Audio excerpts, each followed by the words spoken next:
পরবর্তী অংশ। মহিমাচরণ কীরকম জানেন? যেমন বেলগাছটা আম গাছ হতে পারে, প্রতিবন্ধক পথ থেকে গেলেই হলো, যোগের প্রক্রিয়া দ্বারা প্রতিবন্ধক চলে যায়। গিরিশ, তামশাই যাই বলুন, যোগের প্রক্রিয়াই বলুন, সেটি হতে পারে না। কৃষ্ণ কৃষ্ণই হতে পারেন। যদি সেই সব ভাব, মনে করুন রাধার ভাব, কারো ভিতরে থাকে, তবে সে ব্যক্তি সেই, অর্থাৎ সে ব্যক্তি রাধা স্বয়ং। শ্রীকৃষ্ণের সমস্ত ভাব যদি কারো ভিতরে দেখতে পাই, তখন বুঝতে হবে শ্রীকৃষ্ণকেই দেখছি।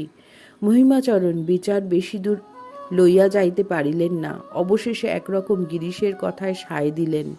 মহিমাচরণ গিরিশের প্রতি, হা মহাশয়, দুই সত্য।